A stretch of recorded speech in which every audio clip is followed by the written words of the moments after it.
예레미야 39장이고요. 17절로 18절 말씀을 함께 보겠습니다.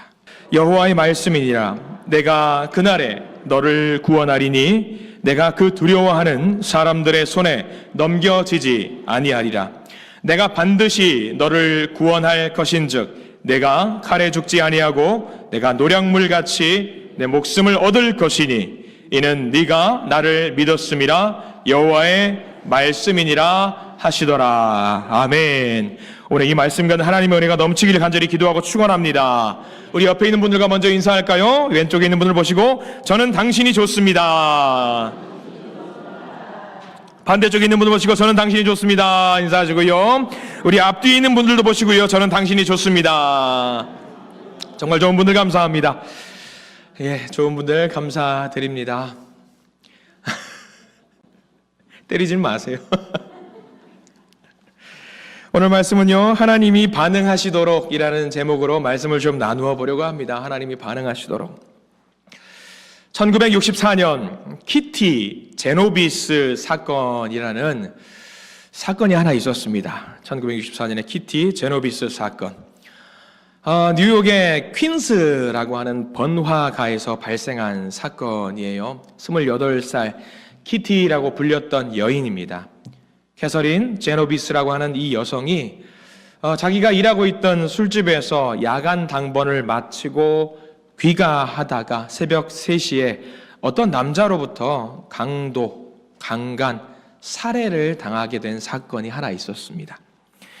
이 캐서린은 그 시간에 35분간 자기를 괴롭히던 남성을 저항하면서 살려달라고 소리를 질렀습니다만 누구도 그녀를 도와주지 않았다라고 합니다. 소리를 지르고 나서 근처의 아파트 건물들 불이 켜졌습니다.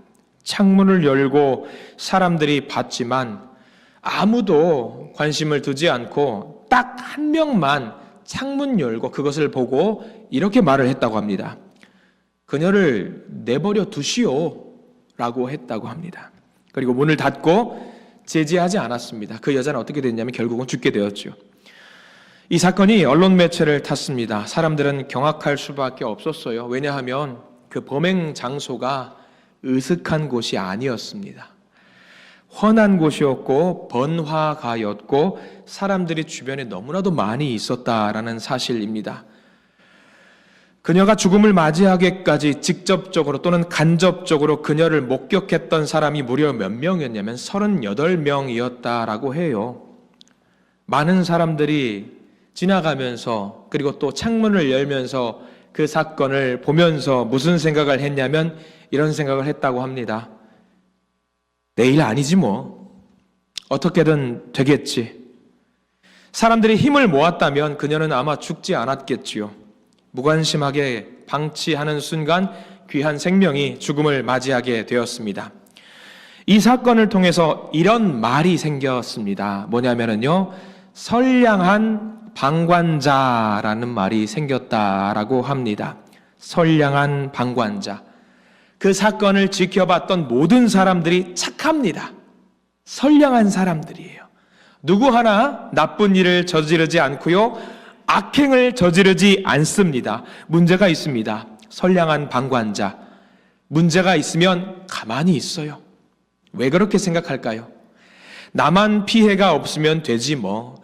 불법을 누군가 저질러도 뭐 그럴 수 있지. 나만 피해가 없으면 되지라고 생각을 한다라는 거예요. 그 말이 바로 선량한 방관자라는 말입니다. 이 세상이 점점 저렇게 개인화되어 가고 있는 것 같습니다. 정도의 차이는 있을 겁니다만 이러한 살인 사건이 우리 주변에서 발생되는 것은 아니지만은요, 이것과 비슷한 사건이 우리 주변에 제법 많이 발생된다라는 것 여러분들 아십니까? 교회를 한번 보실까요? 성도들, 우리 믿음의 영역, 신앙의 영역에서도 이런 일들이 종종 발생되고는 합니다. 분명히 즐거운 일이 있으면 함께 즐거워해야 됩니다. 축하해야 됩니다. 기뻐해야 합니다. 그런데 그 즐거움에 동참하지 못하고 뭐라고 생각을 하냐면 남의 일이지, 내 일 아니지라고 생각하는 경우가 있다라는 겁니다. 여러분들 우리 구역 식구들의 한번 경조사, 대소사를 한번 생각해 보시기 바랍니다. 우리 구역 식구 중에 누가 빠졌고 누가 나오지 않았고 누가 입원을 했고 누가 힘든 일이 있었는지 혹시 남의 일인 걸 이렇게 생각하는 분들 안 계시겠습니다. 안 계실까요? 안 계시기를 소망합니다. 간절히 소망합니다. 우리 주변에 제법 많이 발생되는 일입니다. 옛날에는요, 과거에는 교회를 위해서 함께 모여서 기도합시다 하면은요, 다 모입니다. 나라를 위해서 기도합시다 하면 나라를 위해서 기도합니다. 근데 요즘은요, 교회마다 모이자고 해도 내일 아닌데 뭘 하면서 모이지 않는 시대가 되어버린 것 같습니다. 왜요? 내일이 아니니까요. 내일이 아니니까. 내가 원하는 주제가 있어야 되고요. 내가 원하는 관심사가 있어야 됩니다. 그렇지 않으면은요, 굳이 내가 거기 끼어드나라고 생각을 할 때가 많이 있습니다. 최근에 우리 교회 한 권사님과 대화를 나눌 일이 있습니다. 교회 내에 어떤 일이 있었는데 조금 속상하고 아픈 일이었던 것 같아요. 그 권사님이 그렇게 말씀하시더라고요. 아유, 목사님 속상하지요. 근데 어떻게 하겠습니까? 이 교회는요, 내 교회인걸요. 이 교회는 내 교회입니다. 그 말씀 듣고 저는 참 귀하다고 생각을 했습니다. 듣기 좋다고 생각이 들었고요. 권사님, 내 교회 그 말 참 좋아요 라고 말씀을 드렸습니다. 여러분도 한번 생각을 해보십시오. 내 교회, 내 교회. 남의 교회 말고요, 내 교회요. 저는 이 말이 참 좋더라고요. 내 교회, 하나님께서 맡겨주신 내 교회. 때로는 우여곡절이 있고 눈물도 있고 기쁨도 있고 행복도 있고 좌절도 있고 슬픔도 있고 역경도 있고 고난도 있고 많은 일들이 있지만 가만히 지켜보고 있으면 안 되는 내 교회. 내 교회는요, 하나님께서 주시는 은혜에 반응을 하는 교회입니다. 남의 일이라고 가만히 있는 교회는요, 남의 교회입니다. 그런데 내 교회는 가만히 있으면 될까요? 안 될까요? 안 됩니다. 왜냐하면 내 교회거든요. 작은 일이건 큰 일이건 여러 상황 속에서 내가 몸과 마음을 다해서 반응을 해야 되는 교회가 바로 어떤 교회냐면 내 교회입니다. 너의 일이 내 일이 되고 내 일이 또 너의 일이 되는 즉각적으로 자동적으로 반응하는 일이 우리 교회 가운데서는 펼쳐져야 됩니다. 그게 바로 내 교회입니다. 이 반응이 끊어지는 순간 내 교회가 아닌 교회가 됩니다. 성도들 간에도 마찬가지로 반응을 해야 됩니다. 마찬가지로 하나님을 향해서는요, 당연히 반응을 해야지요. 하나님 내게 주신 은혜, 가만히 있고 저거는 내 은혜가 아니야 라고 하면서 배척하고 가만히 있는 교회는 내 교회가 아니겠지요. 친구들과 장난을 칠 때에 옆구리를 찔러서 간지럽힐 때가 있습니다. 근데 제일 재미없을 때가 언제인 줄 아세요? 옆구리를 찔렀는데 간지럼을 안 타는 친구들이 꼭 있습니다. 재미 정말 없습니다. 찔렀는데 누구는 아 하면서 놀라는데 서로 웃지요. 반응을 합니다. 근데 어떤 사람은 분명히 옆구리를 찔러도 웃음이 없는 사람이 있습니다. 딱 찔렀는데 반응이 없어요. 나는 거기 간지럽지 않아. 정말 재미없죠. 찔렀으면 반응해야 됩니다. 반응해야 돼요. 무표정하게 하지 마세요. 그러면 어떻게 되겠습니까? 하나님이 우리 옆구리를 푹 찔렀어요. 여러분들 어떻게 반응하시겠습니까? 찌르지 마세요. 이러실 겁니까? 반응을 해야 됩니다. 반응이 필요합니다. 내 일이라고 내 교회라고 생각하시면서 반응을 해야 합니다. 그게 내 교회입니다. 오늘 말씀은요, 하나님을 반응하게 했던, 또 하나님의 말씀에 반응했던 귀한 한 사람의 이야기가 기록이 되어 있습니다. 이 사람을 오늘 찾아보려고 하는데 이 사람의 존재를 모르는 사람들이 대부분입니다. 여러분들, 제가 한번 퀴즈를 내볼게요. 4글자의 사람 이름이에요. 뒷글자가 3번, 4번 글자가 멜렉이라는 말이 들어갑니다. 여러분들 대번에 누구를 떠올리십니까? 아비멜렉을 떠올리십니다. 근데 아비멜렉 말고 또 다른 사람이 있다는 걸 여러분들 아십니까? 여러분 성경책을 한번 보실래요? 오늘 우리가 읽었던 성경책의 15절, 여러분들 반드시 성경책을 보셔야 됩니다. 15절 제목에, 성경에 따라 제목이 안 나와 있는 성경도 있긴 하겠습니다. 여러분들 제목을 나와 있을 텐데 같이 한번 읽어볼까요? 제목입니다. 시작. 여호와께서 에벳멜렉에게 구원을 약속하시다. 그 제목에 에벳멜렉이라는 글자에 동그라미 표시를 반드시 해두시고 오늘부터 아비멜렉 말고도 에벳멜렉도 있구나 반드시 기억하시기 바랍니다. 에벳멜렉, 귀한 분입니다. 하나님께 반응을 했던 사람, 그리고 하나님을 반응하게 만들었던 귀한 사람이지요. 오늘 그에게, 에벳멜렉에게 주신 하나님의 말씀입니다. 너무 귀한 말씀이에요. 오늘 우리 본문을 다시 한번 읽어보려고 하는데요. 예레미야 39장이고요. 17절, 18절 에벳멜렉에게 주시는 하나님의 말씀이라고 생각하시고 다시 한번 읽어보시기 바랍니다. 17절입니다. 시작. 여호와의 말씀이니라. 내가 그날에 너를 구원하리니 내게 그 두려워하는 사람들의 손에 넘겨지지 아니하리라. 내가 반드시 너를 구원할 것인즉 내가 칼에 죽지 아니하고 내가 노량물같이 내 목숨을 얻을 것이니 이는 내가 나를 믿었음이라 여호와의 말씀이니라 하시더라. 아멘. 이 17절과 18절 두 번에 걸쳐서 에벳멜렉이라는 사람을 하나님께서 뭐라고 말씀하시냐? 너를 내가 반드시 구원하겠다라고 약속을 하셔요. 한 번도 아닙니다. 두 번입니다. 두 번이나 그래요. 여러분들 에벳멜렉 솔직히 난 오늘 처음 들어봤다. 그런 분 계셔요. 여러분들 다 아시는 건데 손을 안 드신 이유는 겸손하셔서 잘 알고 계시는데 겸손하셔서 손을 안 드신 거라고 믿습니다. 괜찮습니다. 이 에벳멜렉 누군지도 모르는 이 사람 이 말 하나님의 말씀을 듣고 무슨 생각이 들었을까요? 여러분들 에벳멜렉이에요. 얼마나 귀해요. 이 상황을 보시면은요 눈물이 나와요. 왜냐하면 이때 당시 유다 왕국은요 바벨론이라고 하는 이 거대 강국에 모두 끌려가고요 죽임을 당하는 일이 발생을 했어요. 심지어 이 나라의 왕 시드기야 왕은 어떤 고통을 당하냐면요 눈을 떠 있는 상태에서 마지막으로 봤던 게 뭐냐면 자기 자녀들의 죽음이에요. 그리고 이 바벨론을 끌고 가면서 그 왕의 눈을 뽑아버려요. 이런 고통을 당하는 나라, 이런 상황 속입니다. 모두가 길 가다 죽어도 이상하지 않는 그런 상황인데 이 상황 속에서 하나님께서 에벳멜렉에게 말씀을 주시는데 뭐라고 말씀하세요? 너를 보호하고 너를 지켜주시겠다. 그 말씀을 듣는 거예요. 얼마나 감동일까요? 얼마나 정말 은혜를 받고 놀랐겠습니까? 그럼 우리는 생각해야겠죠. 아니 처음 들어본 에벳멜렉 이 사람이 어떤 사람이길래 이런 다 죽어가는 상황 속에서 이런 은혜를 누릴 수 있단 말인가?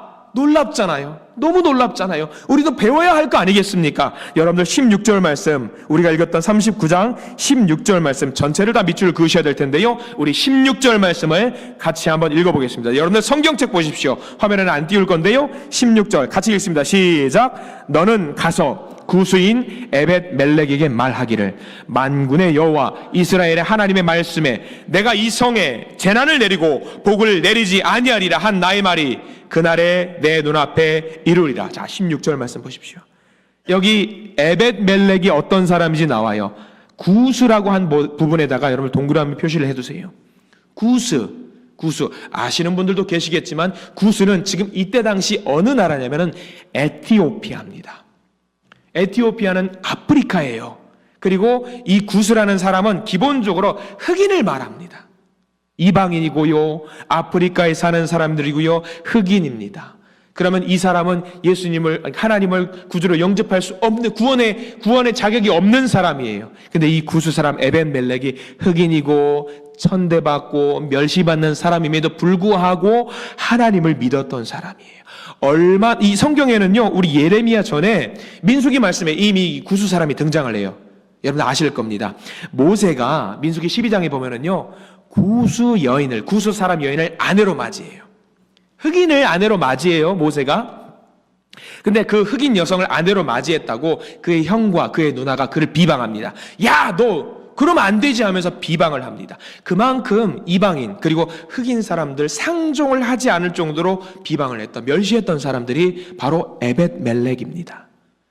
고대 근동에 있던 모든 사람들이 이 구스 사람을 멸시하고 무시했어요.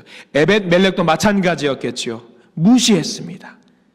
무시당하는 이 사람 하나님께서 걱정하지 말라고 두 번이나 강조하시면서 너를 살려주시겠다고 해요. 왜 그렇게 하셨을까? 그 이유가 나와 있거든요. 39장 18절 우리가 읽었던 본문인데요. 여기 가장 중요한 내용이 하나 나와요. 여러분 어딜까? 한번 읽어보면서 어디가 중요한지 한번 보시겠습니다. 18절 시작. 내가 반드시 너를 구원할 것인즉 내가 칼에 죽지 아니하고 내가 노력물같이 내 목숨을 얻을 것이니 이는 네가 나를 믿었음이라 여호와의 말씀이니라 하시더라. 여러분 어디에다 밑줄을 그으시겠습니까? 네가 나를 믿었음이라. 네가 나를 믿었음이라. 흑인이고 멸시받고 천대받고 손가락질 당하는 사람이었습니다. 사회적인 약자였습니다. 근데 이 에벤멜렉이 다 죽어가는 상황 속에서 살림을 받았어요. 구원을 받았어요. 왜? 딱 하나. 네가 나를 믿었기 때문에. 여러분 하나님 믿으시지요? 믿으시지요? 그럼 여러분 구원 받으시겠습니다? 갑자기 대답이 약해지셨습니다. 아니 보세요. 근데 이상해요. 이스라엘 사람들 중에 하나님 안 믿는 사람이 있던가요? 없어요. 다 믿어요. 이상해요. 끌려가는 포로, 종, 노예, 칼로 지금 당장 죽임을 당하는 모든 사람들이 하나님을 믿었던 사람이죠. 믿었다면 에벤멜렉처럼 모두 구원을 받아야죠. 모두 살아야죠. 하나님이 약속해 주셔야죠. 근데 이상하게 에벤멜렉만 유달리 하나님이 구원해 주시겠다고 단독으로 만나서 약속을 해 주셨어요. 왜? 알아야겠죠. 나 다 죽어도 너는 내가 살릴 거야. 어떻게 하나님이 이렇게 말씀하십니까? 귀해요. 어떤 믿음이기에. 여러분들 우리가 39장 말씀 아니라 38장부터 쭉 다 봐야 돼요. 그래야 우리가 내용을 이해하는데 요약해서 한번 간단하게 말씀을 드리자면요. 여러분 38장 성경책 보시기 바랍니다. 38장 1절 한번 봐보세요. 38장 1절 보면은 제목이 나와요. 제목. 자, 이 제목을 알아야지만이 이 에벤멜렉이 살게 된 이유가 나오거든요. 38장 1절 말씀에 제목을 한번 읽어볼까요? 시작. 예레미야가 구덩이에 갇히다. 예레미야가 구덩이에 갇혔어요. 뭐지? 예레미야가 왜 구덩이에 갇혔지? 무슨 사건이 있었던 것 같습니다. 예레미야는 구약 성경의 대표적인 예언자입니다. 그가 구덩이에 갇혔어요. 무슨 일일까? 당시에 고위직에 있었던 사람들이 흥청망청 백성들을 돌보는 것은 안 하고 자기들만 잘 먹고 잘 살았던 이 사람들, 고위직에 있었던 사람들이 예레미야 선지자가 자꾸 와서 싫은 소리를 해요. 하나님의 말씀을 듣고 회개해야 된다고 이야기하니까 그 소리가 듣기 싫은 거예요. 눈에 가시 같아요. 그래서 예레미야를 감옥에 가둬버립니다. 웅덩이에 빠뜨리고 음식을 주지 않습니다. 예레미야를 굶겨서 죽이려고 했습니다. 하나님의 말씀을 선포했던 것 뿐입니다. 다른 거 하지 않아요. 자기 사리사욕 없습니다. 하나님의 말씀을 전했던 것 뿐인데 사람들은 그게 아니었어요. 그래서 그를 감옥에 가두었던 거죠. 고위직에 있는 사람들이 예레미야의 말을 고깝게 봤던 겁니다. 그를 죽이려고 했던 겁니다. 근데 이때 당시에 에벳멜렉은 왕궁의 내시로 있었어요. 왕을 호위하는 에벤멜렉 내시로 있었는데 자기는 하나님을 끔찍하게 섬기는 사람인데 이 예레미야가 하는 말이 전부 다 맞거든요. 맞는 말씀을 하는데 사람들이 예레미야를 시기 질투하는 모습이 너무 안타까운 거예요. 근데 자기가 힘이 없어요. 내시니까. 그리고 흑인이니까. 이방인이니까 뭐라고 말을 할 수 없는 거죠.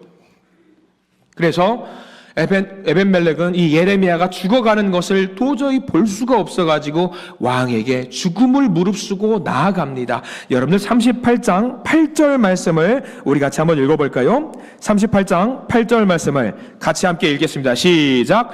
에벤멜렉이 왕궁에서 나와 왕께 아뢰어 이르되. 무슨 말을 했을까요? 무슨 말을 했을까요? 왕이시여, 저 사람 저렇게 죽게 두실 겁니까? 바른 말 했던 사람이잖아요. 하나님의 말을 했던 사람이잖아요. 왕이시여, 저렇게 두시면 안 됩니다. 그런 말을 에벳멜렉이 했던 거예요. 누구 하나 예레미야에 대해서 직언을 하는 사람이 없었습니다. 그가 죄가 없었다라는 것을 다 알고 있었지만 무슨 생각이었을까? 전부 다 이랬습니다. 내 일 아닌데 뭐. 저 사람 일이지 뭐 내가 괜히 끼어가지고 얽혀가지고 나까지 곤경에 처하면 어떡해. 다 그런 생각을 했던 거예요. 나하고 상관없는 일인데. 그런데 지금 내시의 신분이었고 사람들에게 멸시를 당하고 천대를 받았던 흑인 내시 한 명, 이것은 옳은 일이 아니다라고 생각을 하면서 왕에게 나아가서 직언을 했던 겁니다. 보세요. 에벤멜렉이 모세라든가 엘리야와 같이 엄청난 특별한 기적을 일으켰다거나 하나님의 놀라운 어떤 성품을 의지했다거나 속성을 의지했다거나 붙든 것이 아닙니다. 그저 작은 일을 한 거예요. 내가 하나님 믿는 사람인데, 내가 흑인이고 이방 사람이고 하나님 믿는 사람인데 이런 악이 자행되는 것을 보고 내가 가만히 있을 수가 없어. 나라도 이 상황을 극복하기 위해서 뭔가 해보자. 내가 할 수 있는 일을 해보자. 민족을 구하겠다라는 것도 아니고 위기에 빠진 정치 상황을 타개해 보겠다는 것도 아니고요, 거창한 기도 제목도 아니에요. 그저 저 사람 살려야겠다, 저 사람 살려야겠다, 말씀대로 살아야겠다, 믿는 자의 삶을 살아야겠다, 그거 하나를 했던 겁니다. 하나님을 사랑하는 그 마음을 그냥 삶 속에서 표현한 겁니다. 하나님은 그 에벳멜렉의 믿음을 보시고 결심하셨어요.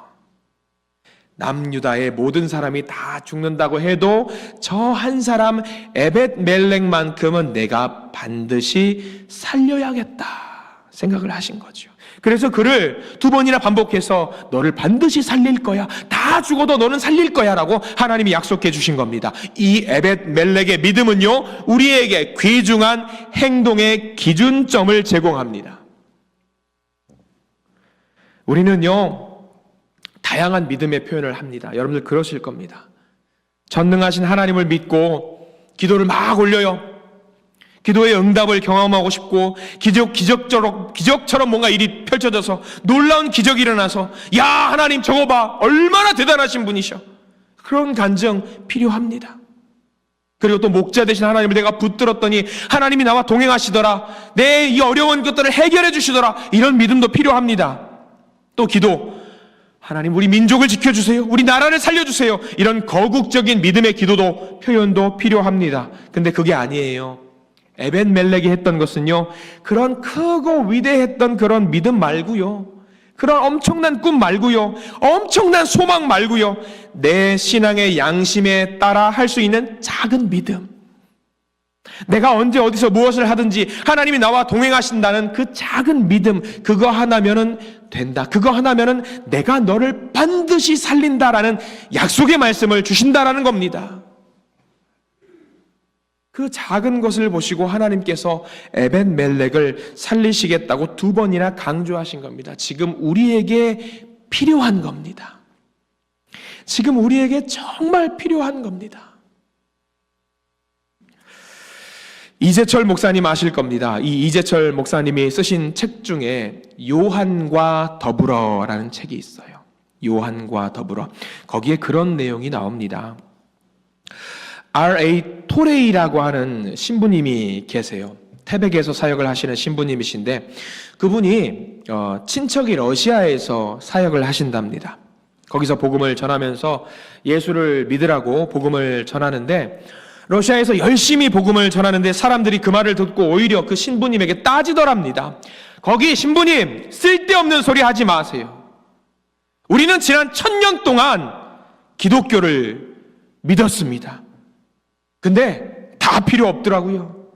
오히려 우리는 믿었는데 기독교를 통해서 배신당했고 암울해졌고 더 힘들어졌습니다. 그런 말을 하더라는 거예요. 지금은 러시아라고 우리는 하지만 과거에는 구소련이었죠. 구소련에는 공산주의가 지배했습니다. 그 전에는 아시겠지만 러시아의 기본적인 사회 배경은 뭘로 깔고 있냐면 기독교입니다. 기독교가 깔고 있어요. 문화와 제도와 정치가 전부 다 기독교 바탕입니다. 그렇게 나라 전체가 기독교가 중흥했던 나라에서 지금은요, 오히려 기독교를 배척하는 일이 펼쳐지고 있습니다. 1000년 역사를 갖고 있던 기독교가 왜 무너졌을까?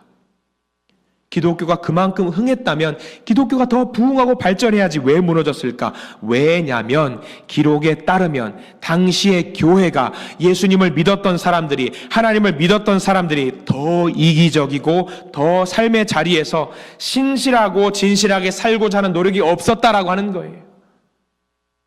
나만 잘 살면 되지, 나만 복을 받으면 되지, 문제가 있어도 지적하지 말고 대충 살면 되지, 그랬다라는 거예요.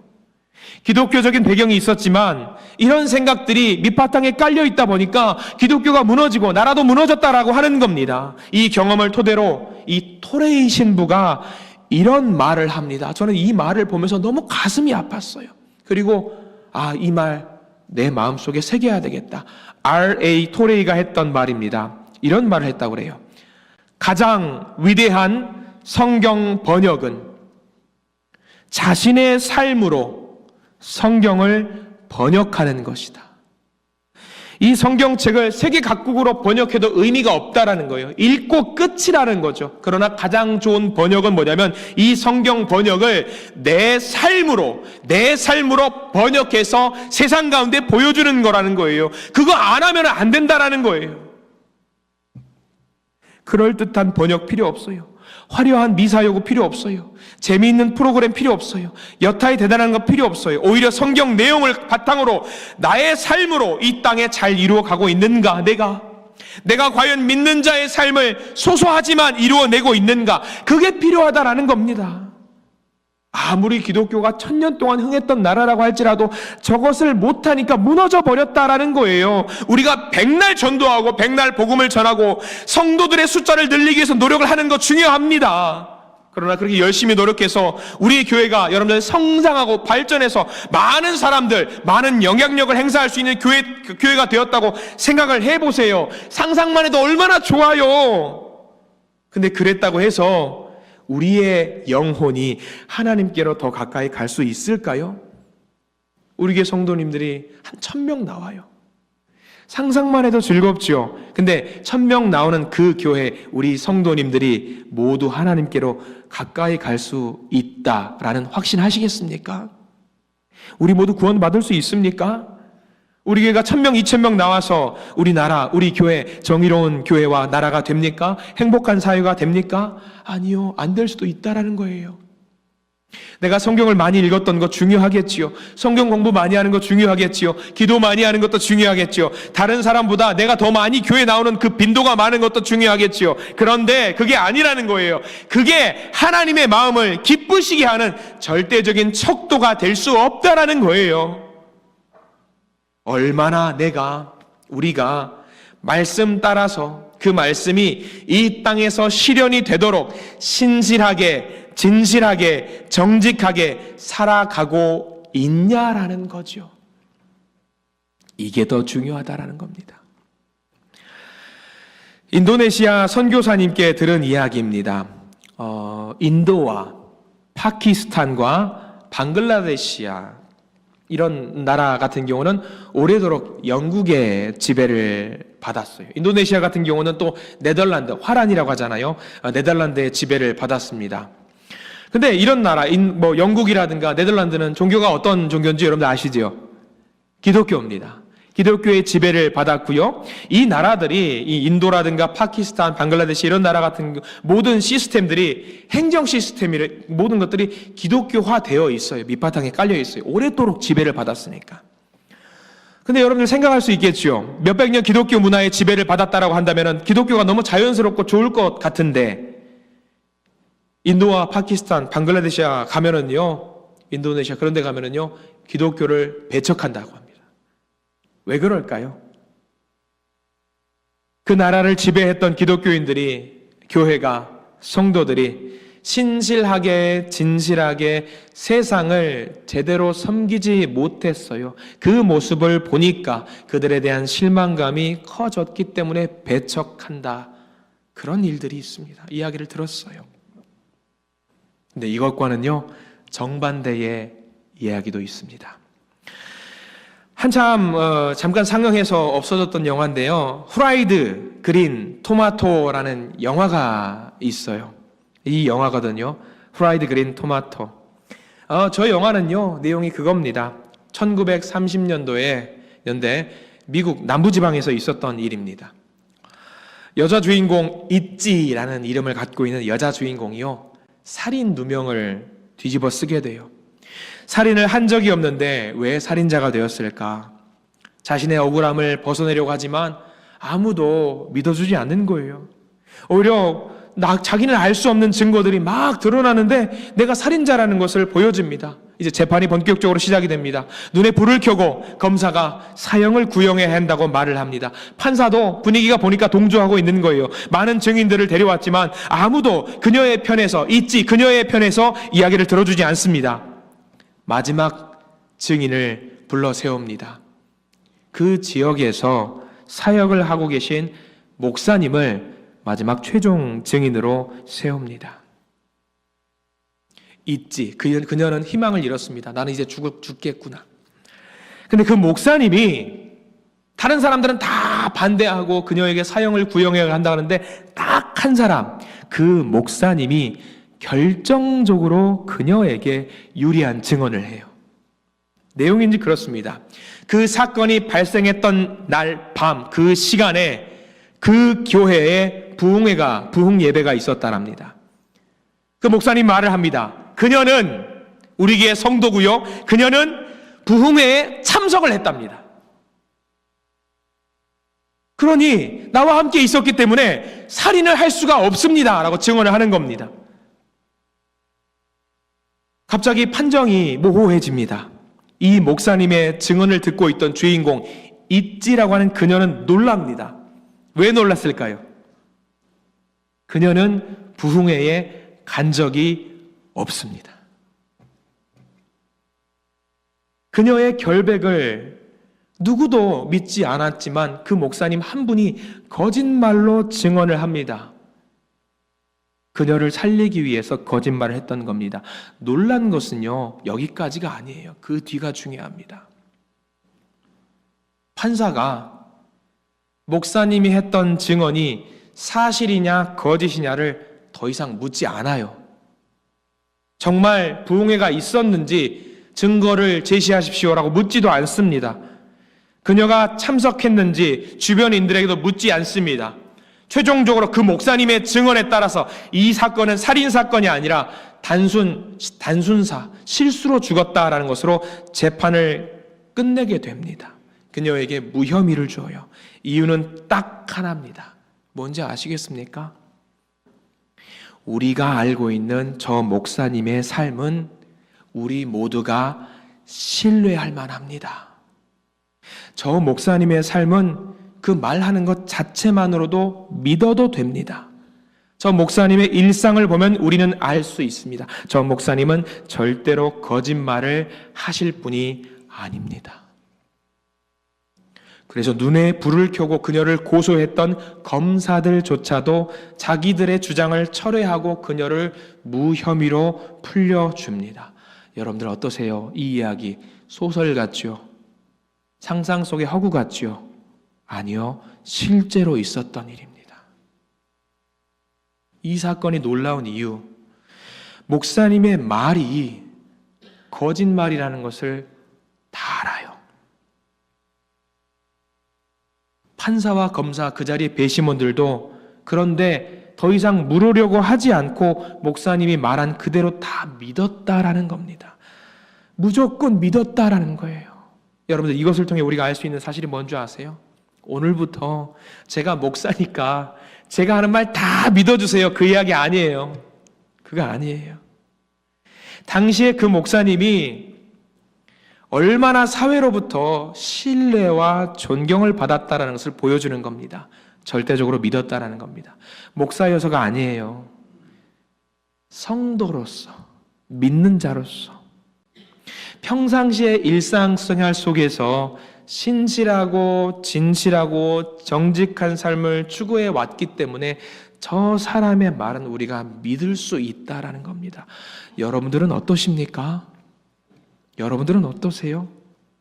지금은요, 그리스도인들이 말을 해도 그것을 참이라고 믿을까요? 안 믿을까요? 안 믿어요. 또 무슨 거짓말을 하고 있나 생각을 하더라고요. 교회에 20년, 30년 다녔다고 직분이 있다라고 해서 법원에서 신빙성 있는 증언으로 받아들여지지 않습니다. 오히려 욕합니다. 목사를 욕하는 별명이 하나 있죠. 뭔지 아세요? 먹사라고 그래요. 먹사라고 합니다. 우리 그리스도인들이, 성도들이 하나님 앞에서 진실하고 신실하게 살지 못했다라는 것을 반증하는 거죠. 부조리와 악에 대해서 싸우고 그 문화를 바꾸려 하기보다는요, 방관하고 나에게 피해가 없으면 된다라는 자세로 살아왔어요. 이제는요, 성도라는 이름도 교회라는 것도 신뢰를 받지 못하는 시대에 살고 있습니다. 성경 말씀에 문제가 있어서가 아니에요. 하나님의 능력에 문제가 있는 것도 아닙니다. 다만 하나님을 믿는다고 말을 하지만 정말 우리가 믿는다는 사람처럼 살지 않고 있어요. 그게 이런 결과를 만들었다라는 거죠. 여러분들, 이 시대에 우리에게 필요한 게 무엇일까요? 말씀을요, 하나님 주신 이 말씀을요, 우리의 삶으로 이 땅에 번역하는 겁니다. 큰 기적을 하라는 게 아닙니다. 아픈 사람 두고 우리가 기도했더니 그 사람이 나았더라. 아니요. 교회가 수천 명, 수백 명 성장 발전하더라. 아니요. 하나님이 우리에게 주시는 것은요, 우리에게 원하는 것은 그게 아닙니다. 그저 우리에게 주어진 일상의 삶 속에서 믿는 자의 삶을 살아내자라는 겁니다. 믿는 자의 삶을 살 때에 하나님이 뭐라고 말씀하시냐면 다 죽어도 너는 내가 반드시 살린다라고 말씀을 하신다라는 거예요. 믿는 자의 삶을 살면 됩니다. 오늘 성경 말씀 에벳 멜렉, 우리가 잘 모르는 이 사람이 그런 삶을 살았던 거예요. 약하지만 소신 있는 삶을 살았기 때문에 이 예레미야라고 하는 사람을 소신 있게 살리기 위해서 작은 말을 던졌을 뿐인데 이 예레미야를 살렸고요, 하나님은 그것을 보시고 그 믿음을 보시고 그를 살려주겠노라라고 하나님이 말씀하셨던 겁니다. 하나님이 얼마나 에벳 멜렉을 믿으셨으면 다 죽어도 너는 내가 살린다.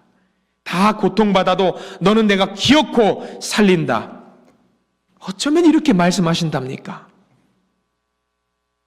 여러분들, 하나님을 반응하시게 하는 우리 믿음의 성도들이 되시기를 축원합니다. 큰 거 안 해도 됩니다.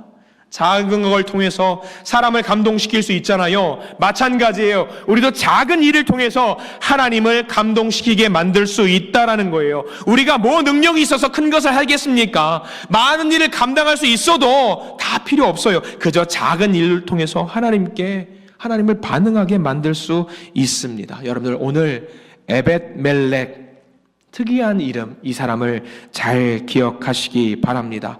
저와 여러분, 우리 모두 내세울 것 없습니다. 괜찮습니다. 그러나 우리 가정, 우리 삶의 자리에서, 가정에서, 교회에서 어떤 많은 만남 속에서 하나님 믿는 사람답게 살아갈 수 있는 우리 모두가 되시기를 간절히 축원합니다.